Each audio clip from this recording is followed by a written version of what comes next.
Elle a toujours parlé avec la franchise d'une lame sans jamais apprendre l'art de ménager. Brigitte Bardot, à 91 ans, n'a plus rien à prouver, ni à protéger, sauf peut-être une idée d'elle-même, un héritage vivant, et ce regard farouche qu'elle porte sur les femmes qui sont venues après elle. « Je n'ai jamais été gentille, j'ai été vraie », disait-elle un jour presque comme une excuse.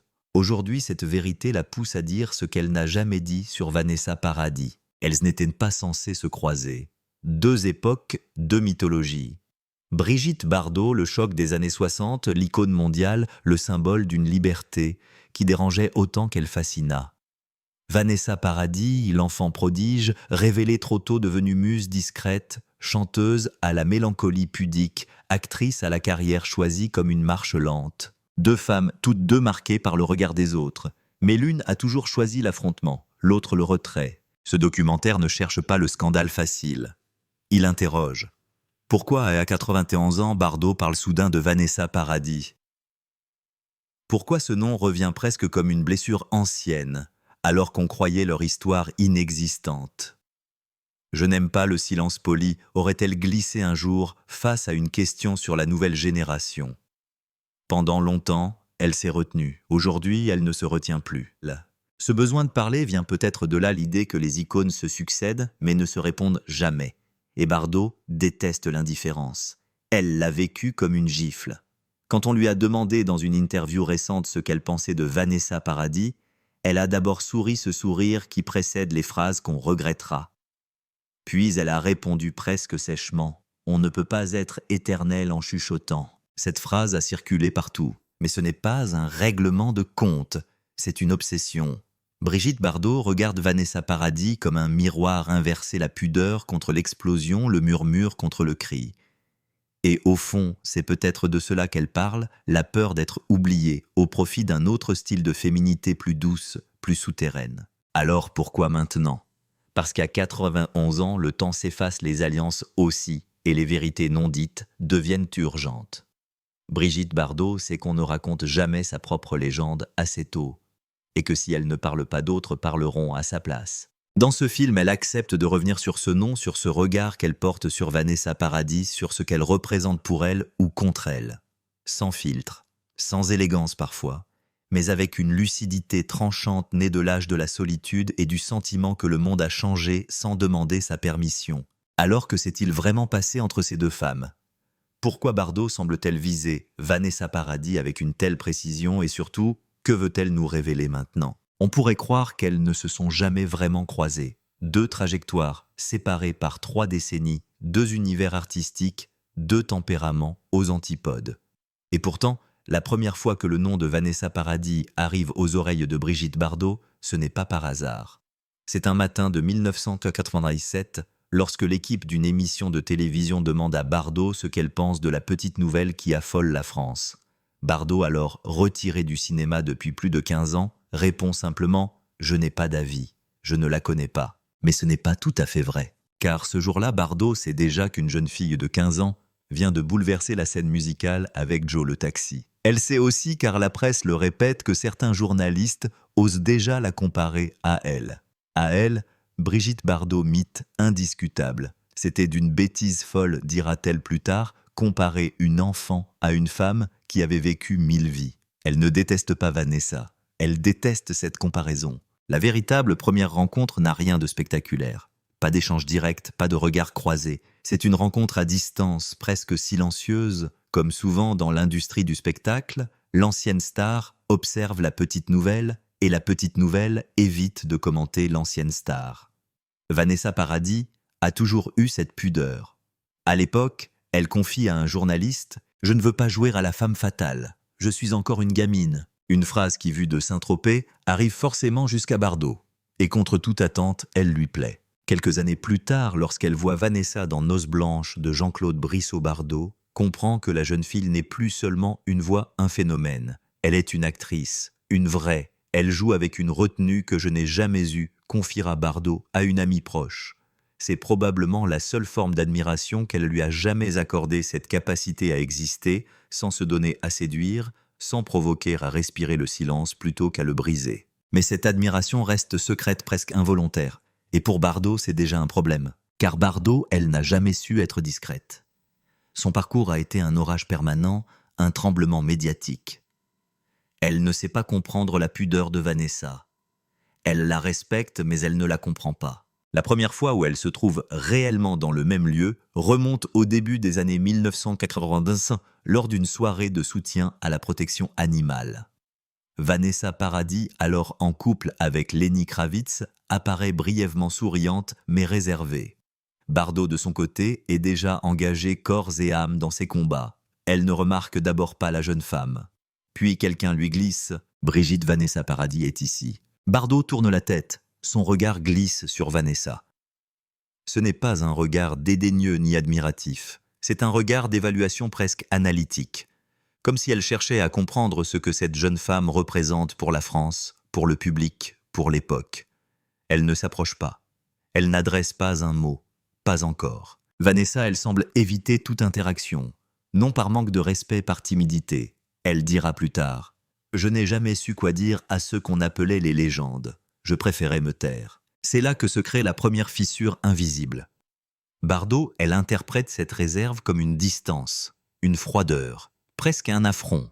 Il faut comprendre que Bardot a grandi dans un milieu où la confrontation était une langue courante. On se parlait franchement, parfois violemment, mais on se parlait. Le silence de Vanessa, même poli, même sincère, l'intrigue. Et plus les années passent, plus ce silence devient une sorte de frontière. Vanessa ne commente jamais Bardot, ne lui rend jamais hommage, ne fait jamais référence à elle. Dans un monde où tout le monde a un avis sur Bardot, cette absence d'avis devient un geste. Un geste perçu comme une mise à distance, comme une manière de dire « je ne suis pas de cette lignée-là ». Ce qui suit n'est pas une rivalité, c'est un malentendu. Un malentendu né de deux femmes qui ne parlent pas la même langue émotionnelle. Bardot, expansive, brûlante, radicale. Paradis, secrète, aérienne, presque imperméable au bruit du monde. Cette rencontre silencieuse, cette soirée sans échange devient pourtant la pierre de fondation de ce qui, des décennies plus tard, poussera Bardot à parler. À 91 ans, sans filtre.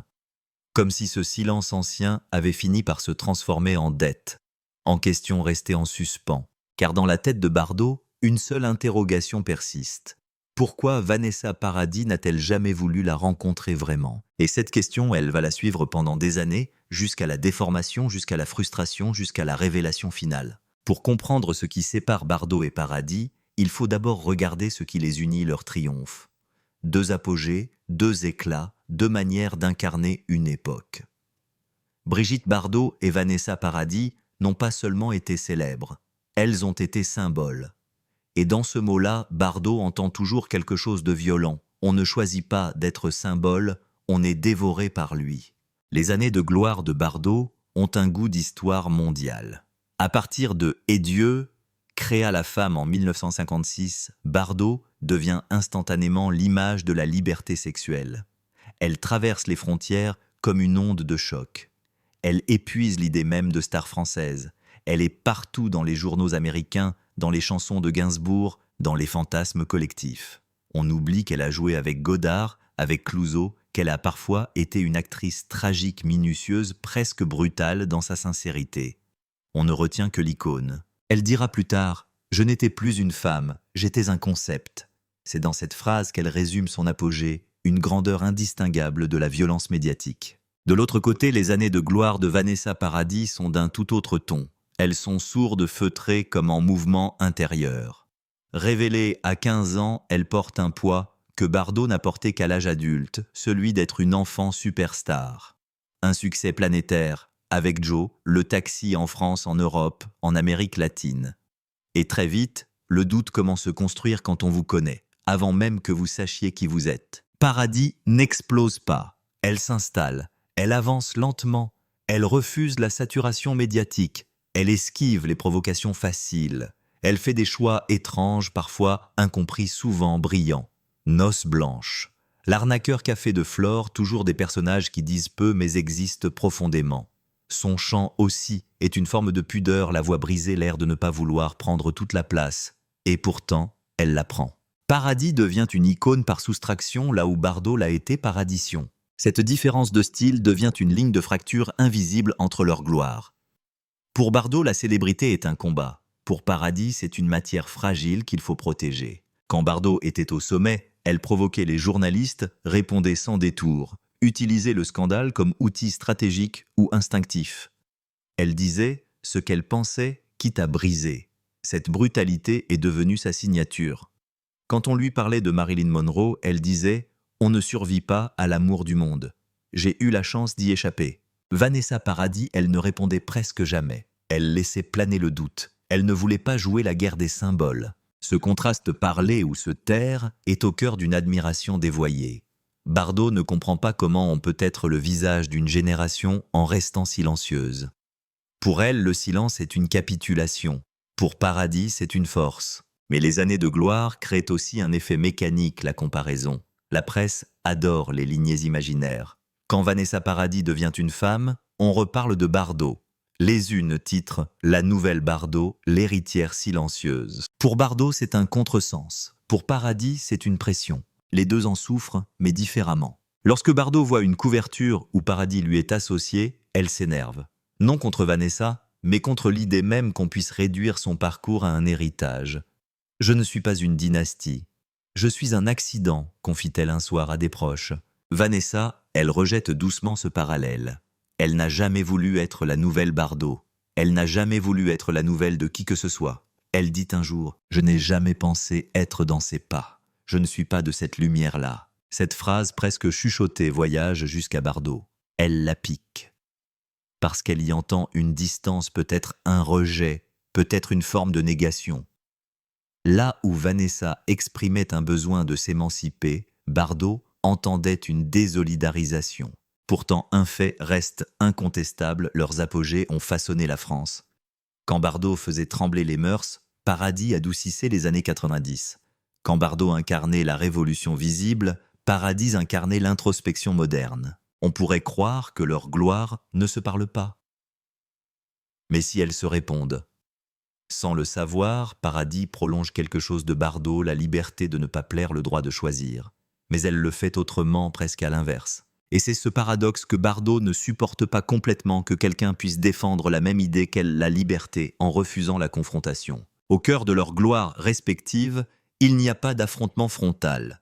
Il y a une friction culturelle esthétique, presque philosophique. Pour Bardot, l'icône se construit contre. Pour Paradis, elle se construit à côté. Pendant que l'une brûlait sous la lumière, l'autre avançait dans l'ombre fraîche. Toutes deux triomphent, toutes deux laissent une trace. Mais l'histoire ne tolère pas deux méthodes. Elle force à choisir un modèle. Et parfois, ce choix crée le conflit, même quand il n'a jamais existé vraiment. Et c'est là que naissent les premières fissures. Les fissures ne naissent jamais là où on les attend. Elles ne viennent pas d'une confrontation, d'une phrase tranchante ou d'un geste mal interprété. Entre Brigitte Bardot et Vanessa Paradis, elles prennent racine dans le silence, cette matière qui pour l'une apaise et pour l'autre agresse. Quand on interroge Bardot aujourd'hui, elle le dit sans détour. Le silence, c'est le mépris qu'on ne dit pas. Chez elle, ce jugement est instinctif. Chez Paradis, c'est l'inverse, le silence est une protection, une pudeur revendiquée. Rien que dans cette opposition, la fissure est déjà là, invisible, longue, obstinée. Au tournant des années 2000, le monde médiatique change. L'image de Bardot se radicalise sous l'effet de ses prises de position publiques, souvent mal comprises, parfois brutales. La France a du mal à concilier deux réalités, l'icône absolue des années 60 et la militante provocante des années 2000. La presse, en quête de contraste, cherche des figures opposées. Vanessa Paradis incarne cette opposition tranquille, discrète, élégante, absente du débat public, presque imperméable aux polémiques. C'est alors que les comparaisons reviennent. Mais cette fois, elle ne glorifie plus Bardot.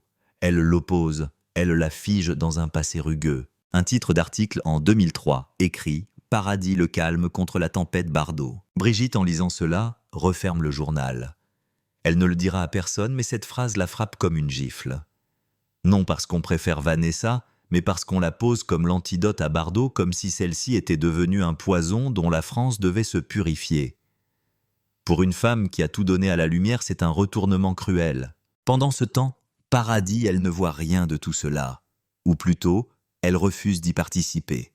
Elle interviewe doucement, répond avec le sourire « Je n'ai jamais pensé à Brigitte Bardot en termes de comparaison. Je ne suis pas dans ce jeu-là. » Mais pour Bardot, ce déni n'efface rien. Il l'aggrave, parce qu'il nie l'héritage, cette notion à laquelle Bardot tient tant. Alors la fissure se fait plus large. Bardot sent une distance, et elle la vit comme un abandon.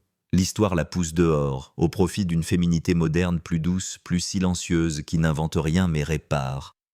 C'est du moins ce qu'elle croit. Un soir en 2007, lors d'une interview pour un documentaire sur son parcours, Bardot lâche une phrase presque murmurée qu'on garde au montage. Les femmes d'aujourd'hui ne savent plus faire du bruit. Elles chuchotent, et l'époque les applaudit pour ça. On ne cite pas de nom, mais tout le monde comprend. Car à ce même moment, Vanessa Paradis revient sur le devant de la scène avec Divine Idylle.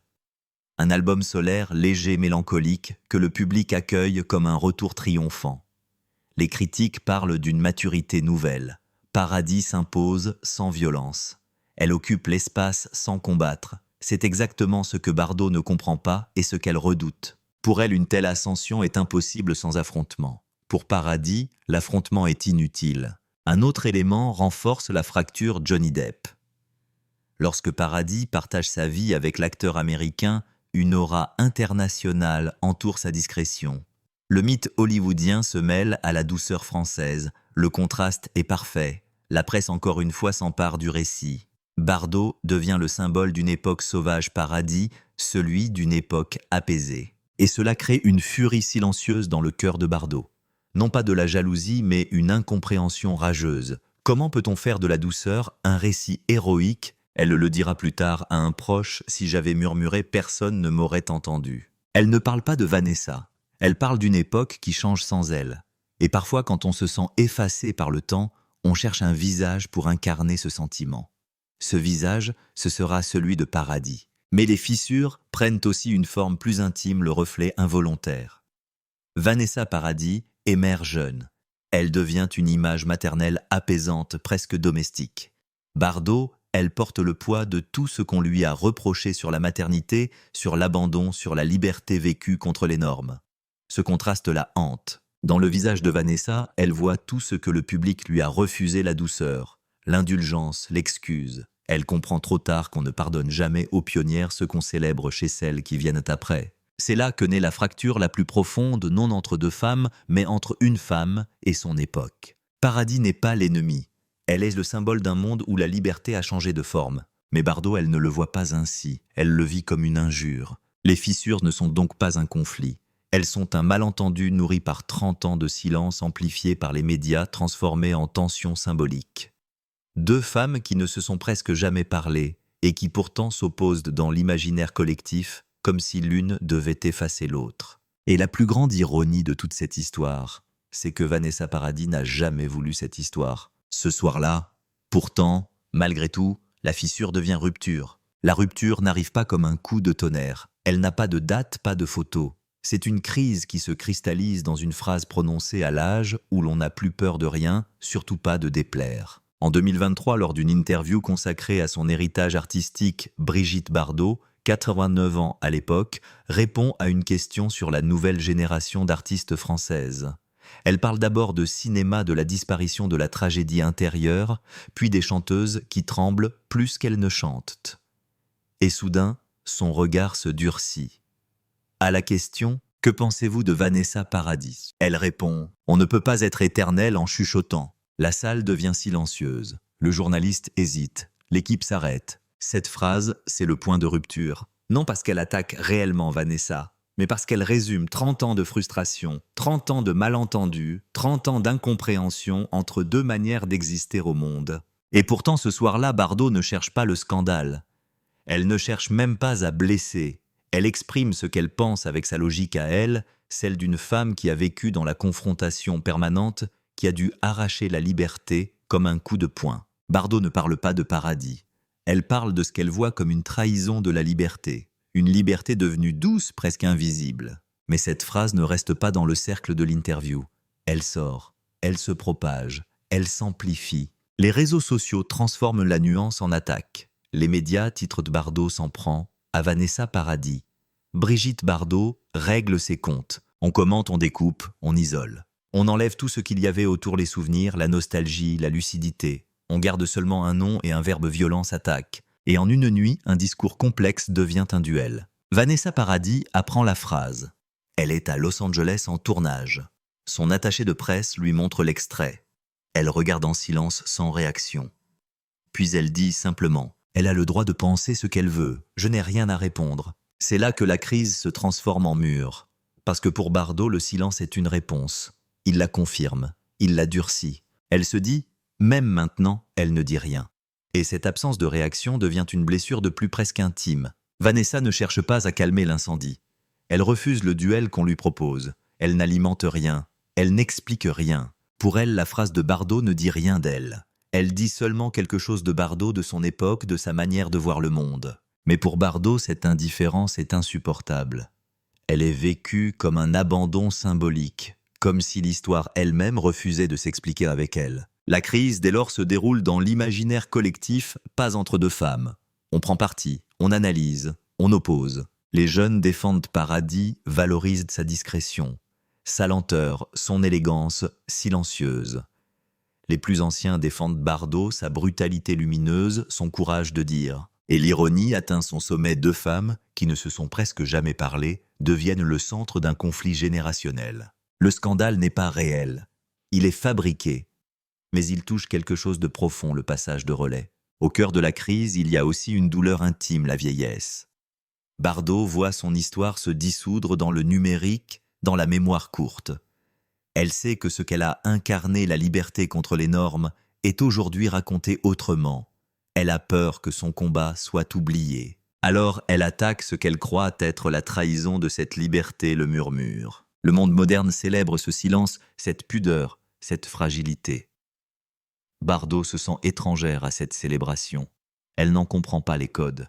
Elle le vit comme un effacement. Ce qui explose dans cette phrase, ce n'est pas une colère contre Vanessa. C'est une colère contre le temps. La crise est aussi silencieuse du côté de Paradis. Elle ne répond pas parce qu'elle refuse d'être ramenée dans cette histoire. Elle ne veut pas incarner la nouvelle quoi que ce soit. Elle ne veut pas être définie par un duel qu'elle n'a jamais voulu. Mais ce silence laisse toute la place à Bardot, à son interprétation, à sa douleur, à sa lucidité blessée. Et ainsi la rupture se fige. Pas dans le réel, dans le symbole. Deux femmes séparées par une phrase.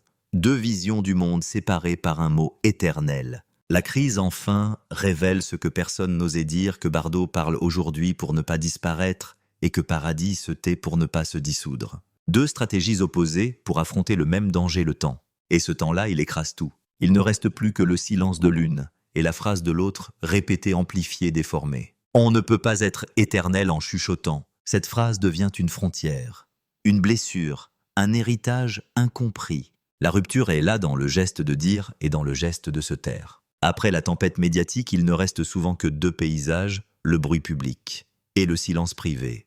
Lorsque les titres disparaissent, lorsque les commentaires se noient dans l'actualité suivante, les protagonistes reviennent à ce qu'elles ont toujours été, des femmes avec une histoire, des blessures et un rapport intime au monde.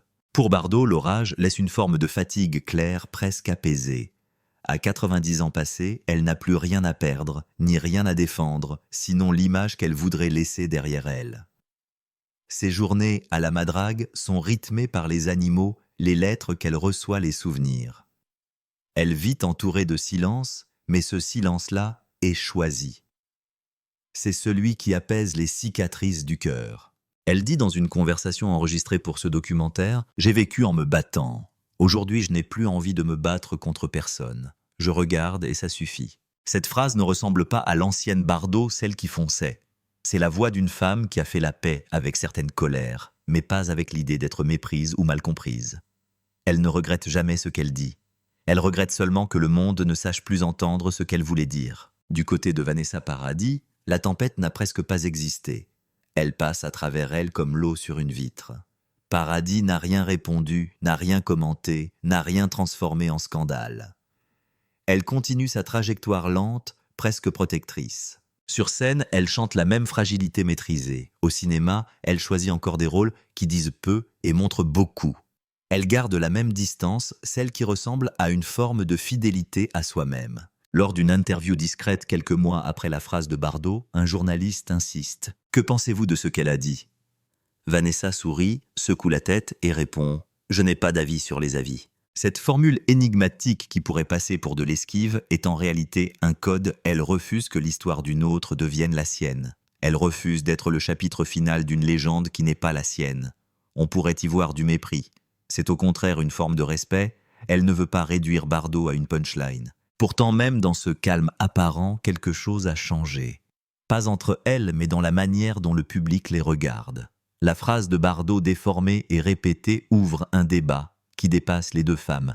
Qu'est-ce que la liberté aujourd'hui? Un cri comme Bardot ou un murmure comme Paradis. La tempête a laissé derrière elle une question collective.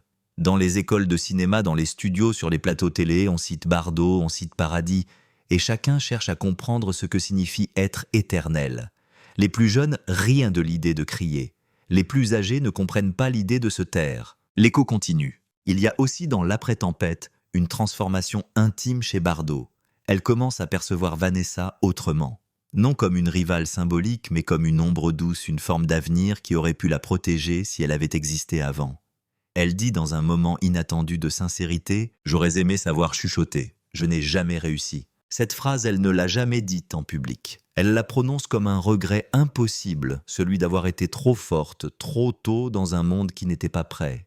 Elle voit en Vanessa non pas la trahison de la liberté, mais le résultat de la liberté qu'elle a arrachée, une liberté douce, tranquille, presque domestique. Ce constat la touche. Les tempêtes révèlent toujours plus sur celui qui parle que sur celui qu'on vise. Vanessa, elle ne voit pas cette évolution. Elle la devine peut-être, mais elle ne la cherche pas.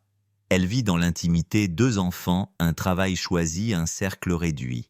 Elle ne mène aucune bataille symbolique. Elle laisse le débat se faire sans elle. Mais un soir, lors d'un gala de soutien à une fondation artistique, un journaliste lui glisse « Bardot a dit qu'elle aurait aimé savoir chuchoter ». Vanessa reste silencieuse quelques secondes. Puis elle répond doucement « Chuchoter, ce n'est pas se cacher ». Cette réponse minuscule arrive jusqu'à Bardot.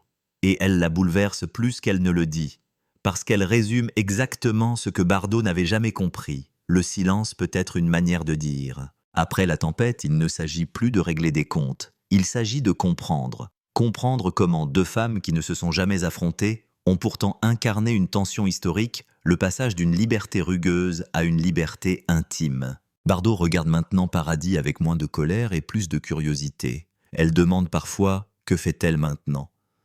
Elle écoute non pas pour comparer, mais pour apprendre, peut-être comprendre ce qu'elle n'a jamais su vivre. Le vrai après-tempête, c'est cela le moment où l'on regarde l'autre non plus comme un adversaire, mais comme le résultat d'une histoire qu'on a commencée. Et au fond, Bardot comprend que ce qu'elle détestait chez Vanessa, le murmure, est précisément ce qu'elle a rendu possible. Elle le dit enfin. Elle chuchote parce que moi j'ai crié. Cette phrase simple et tardive referme la blessure. Elle explique tout, sans accuser, sans se justifier. Après la tempête, il reste une vérité nue, la liberté change de forme, mais elle ne disparaît jamais. Il y a un âge où l'on ne cherche plus à être comprise, on cherche à se libérer.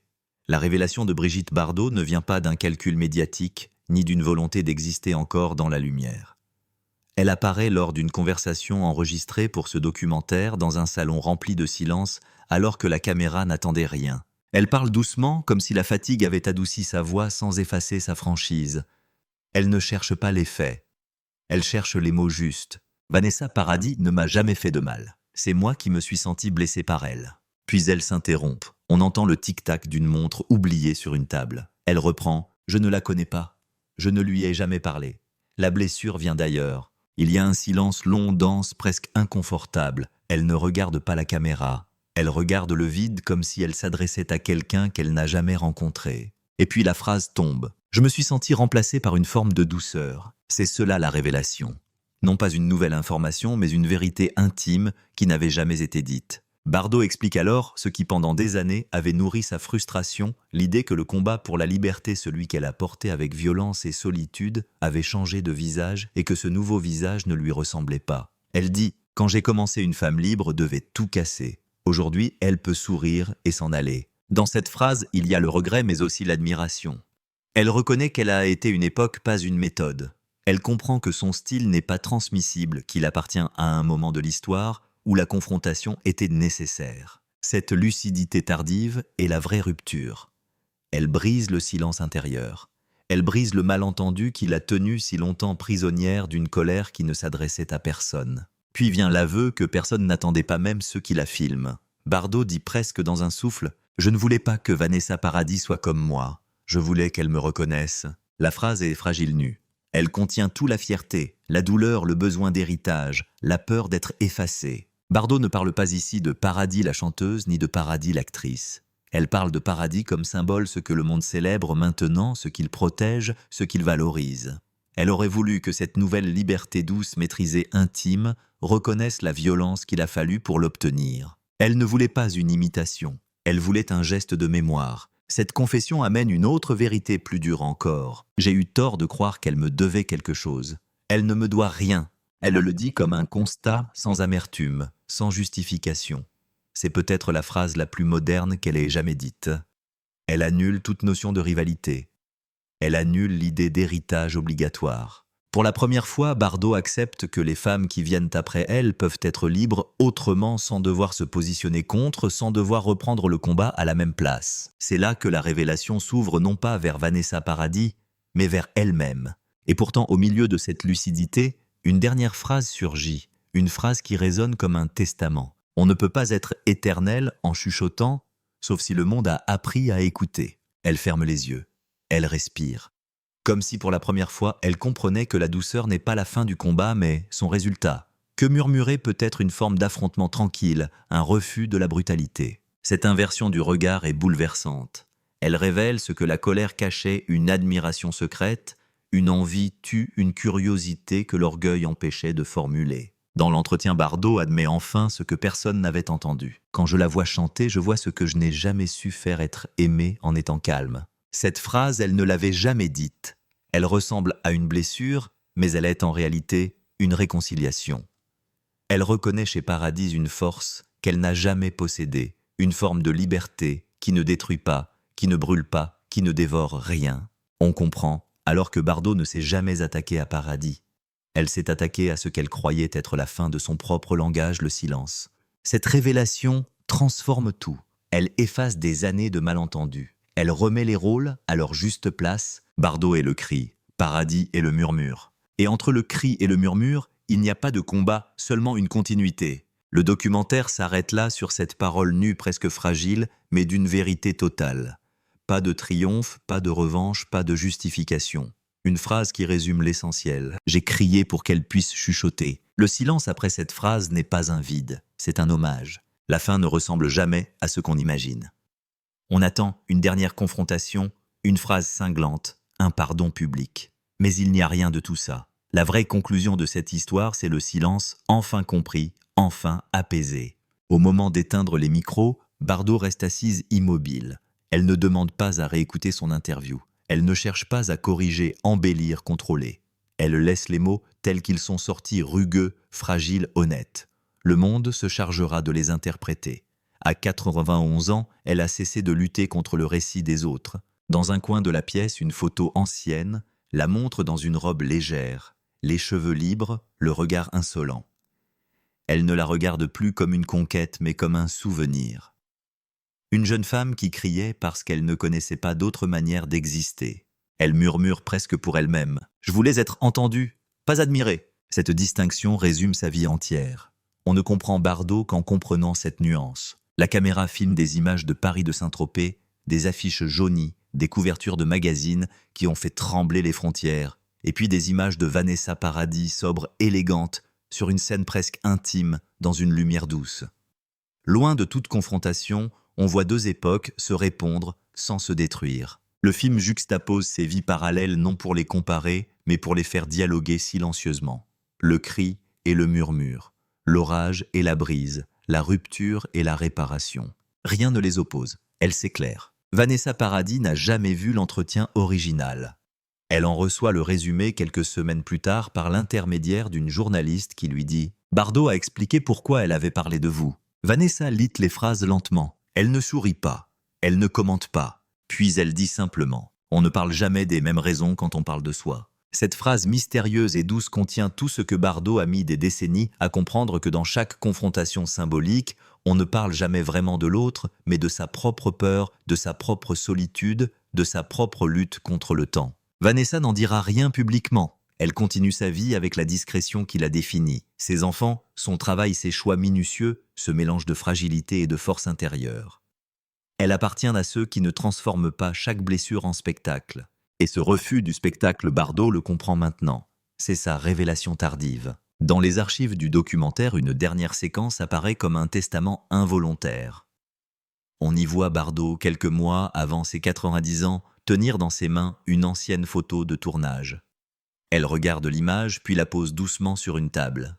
Et elle dit « J'ai été faite pour mon époque. Ce n'était pas une qualité, c'était une nécessité. » Elle ne regrette rien, mais elle voit maintenant ce que son époque avait d'impossible. La gloire, la violence médiatique, l'exigence d'être plus grande que soi-même, tout cela a façonné une femme qui n'a jamais appris à se taire. Sa phrase tant répétée, tant commentée, tant déformée prend un nouveau sens. On ne peut pas être éternel en chuchotant, non plus comme un reproche, mais comme un constat historique. Et le film ajoute en silence ce qu'elle n'a jamais dit, sauf si quelqu'un a crié avant. La dernière scène ne montre pas Bardot. Elle ne montre pas Vanessa. Elle montre une photo posée sur une table. Bardot, jeune regard droit, insolent, entouré d'une époque qui ne reviendra plus. Et sur l'image, il n'y a que cette présence fixe, un instant arraché au temps qui continue d'exister malgré le bruit du monde. Pas de musique, pas de commentaires, juste une suspension comme un souffle. Parce qu'à la fin, il ne reste rien à expliquer. Les histoires ne se résolvent pas, elles se déposent. Le film s'achève par une phrase simple, presque en retrait, écrite en blanc sur fond noir, et sur la table, il reste une photo. Le temps, lui, ne dit plus rien. L'écran devient noir. Le silence répond au silence. Ce n'est pas une conclusion, c'est un apaisement.